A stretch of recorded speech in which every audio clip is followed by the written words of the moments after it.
தேனி அருகே பழனிச்செட்டிப்பட்டியில் தலசீமியா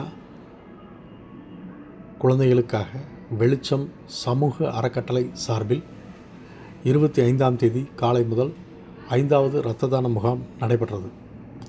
தேனி அருகே பழனிச்செட்டிப்பட்டியில் செயல்பட்டு வரும் வெளிச்சம் சமூக அறக்கட்டளை மற்றும் தேனி அரசு மருத்துவக் கல்லூரி மருத்துவமனை இணைந்து தலசீமியா நோயால் பாதிக்கப்பட்ட குழந்தைகளுக்காக 5வது இரத்த தான முகாம் பழனிச்செட்டிப்பட்டியில் உள்ள பழனியப்பா வித்யாலயா பள்ளி வளாகத்தில் நடைபெற்றது. ஏராளமானோர் குருதி கொடையாளர்கள் தங்கள் குருதியினை தானமாக முகாமில் கலந்து கொண்டு வழங்கினர்.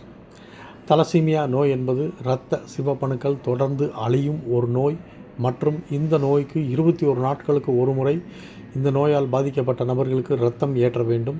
ஆண்டுதோறும் மே மாதம் 8ஆம் தேதி உலக அளவில் தலசீமியா தினமாக கொண்டாடப்பட்டு வருகிறது. இந்த 5வது இரத்த தான முகாமினை வெளிச்சம் சமூக அறக்கட்டளை நிர்வாகிகள் முகமது அசது, மகாராஜன், வேல்முருகன், கணேஷ், சங்கர் உள்ளிட்டோர் ஏற்பாடுகள் அனைத்தும் சிறப்பாக செய்திருந்தனர்.